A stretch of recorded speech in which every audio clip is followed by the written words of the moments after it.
தமிழ்நாட்டில் அறிவை வளர்க்கும் அரசு பள்ளிகள் சுடுகாடு போல் இருப்பதாக நாம் தமிழர் கட்சி ஒருங்கிணைப்பாளர் சீமான் வேதனை.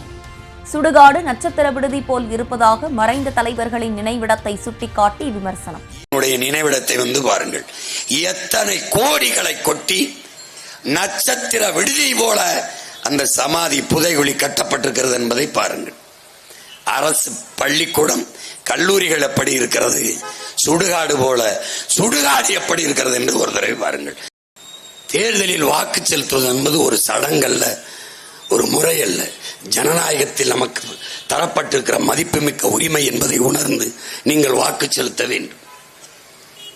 இந்த கட்சிக்குத்தான் நான் செலுத்துவேன் என்பது அது ஒரு நோய். இந்த சாதிக்குத்தான் செலுத்துவேன், இந்த மதத்துக்குத்தான் செலுத்துவேன் என்பது அது ஒரு போதை. பன்னெடுங்காலமாக என் இன மக்கள் மயக்கத்திலே இருக்கிறார்கள். பெரிய மயக்கம் சாதி மயக்கம், அடுத்த அதை பெரிய மயக்கம் மத மயக்கம். போதை உட்கொண்டவன், சாராயம் குடித்தவன், போதை பொருளை பயன்படுத்தியவன் படுத்து எழுந்தால் அந்த போதை தெளிந்து விடுகிறது.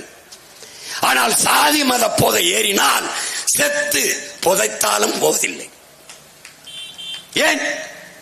புதைக்கிற சுடுகாட்டில் எழுதி வைக்கிறான் சுப்பிரமணிய நாடார், ஆறுமுக கவுண்டர், சிவசாமி செட்டியார் என்று புதவுளியிலும் எழுதி வைக்கிறான். அப்ப எது பேராபத்தானது? இந்த மயக்கத்தை எவ்வளவு காலத்துக்கு தூக்கி சுமப்பது? ஒரு தேசியன ஓர்மையை பிளந்து பிரிக்கிற பெரும் தீமையாக இதான் இருக்கிறது. இதைத்தான் தன்னின பகை என்று நமது முன்னவர்கள் சொல்கிறார்.